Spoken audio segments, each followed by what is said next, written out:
What if I told you that Dodge is secretly working on a new halo car? A halo car that can compete with both the Mustang GTD and the Corvette ZR1X. Ford is building a track weapon, Chevy went hybrid and is setting lap records, but what if Dodge is planning a comeback and it includes a twin-turbo V10 that could take them both down? At first, this may sound too good to be true, but here's the thing. There are multiple new leaks that the Dodge VIPER, America's first supercar, is coming back. Our story starts with a leaker. This leaker claims that Dodge made contact with them, and the reason? They wanted to buy back brand new VIPER engine blocks, so long as they were still factory wrapped. Now here's what's interesting. For those that don't know, when the VIPER production ended, all remaining V10 engine blocks were sold off. The leaker says they sold the blocks to Dodge for a premium. If these claims are true, it suggests Dodge is in a rush to develop a new halo car and may use them in a new VIPER. But there's even more leaks. Another leak says that Dodge was originally planning to use a different engine for the new halo car. They were considering basing the new VIPER off of the Maserati MC20. Now, why would they do this? Well, Dodge's parent company owns Maserati. But here's the issue. The MC20 has a twin-turbo V6, not a V10, and the price would be way too high. But there's more. Another leak. It's being reported that Dodge has created clay models of a halo car. Now, clay models happen roughly 1 to 2 years before production approval. If true, this means it's well past the concept phase and is starting to become a reality. This is a real opportunity for Dodge to once again dominate the racetrack. The competition is at an all-time high. Ford has the Mustang GTD. It makes 815 horsepower, has active aerodynamics, and active suspension. I mean, this is not your typical Mustang. It is a track monster. It even has some titanium components that were made from a decommissioned Raptor fighter jet. Now, Chevy has the Corvette ZR1X, and it makes over 1,000 horsepower. It has adaptive suspension, and it can go 0 to 60 in under 2 seconds. The competition between these two has been crazy.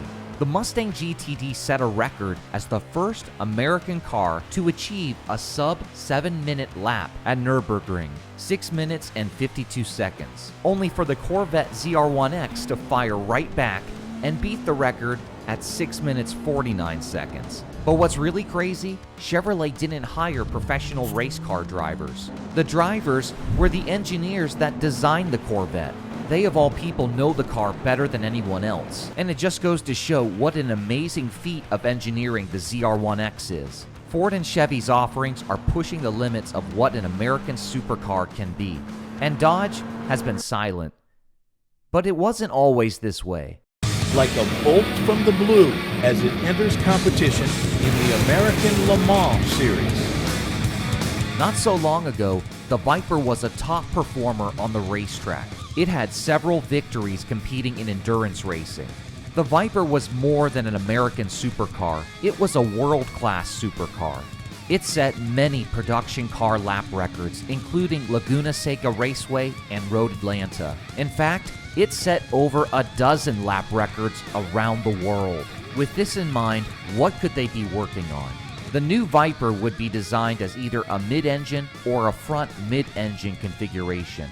Corvette made the switch from front engine to mid-engine, and the Mustang GTD's front-mounted engine has been pushed closer to the middle. It actually partially goes through the firewall. With this in mind, it would make sense for Dodge to move the engine closer to the center of the car. This would allow it to better compete. Another key difference? Paddle shifters. As cool as it is to have a manual supercar, paddle shifters would be a must.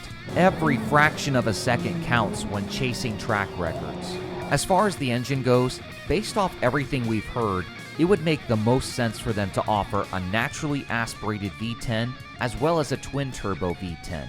Considering the previous gen VIPER made 645 horsepower, it wouldn't surprise me if the naturally aspirated V10 in the new VIPER could make over 700 horsepower, and it would serve as the entry-level VIPER. For comparison, The base Corvette Stingray makes 490 horsepower, and the base Mustang GT makes 480 horsepower. So a base Viper at around 700 horsepower would be a huge advantage. A twin-turbo V10 would be the track variant, making over 1,000 horsepower. It could even exceed 1,200 horsepower, putting it in Corvette ZR1X territory. Whatever Dodge has planned for the new Viper, I believe they're working on something big. It's time for Dodge to get back to doing what they do best, making the most powerful, insane cars on the planet. Thanks so much for watching, guys. I'll see you real soon. Take care.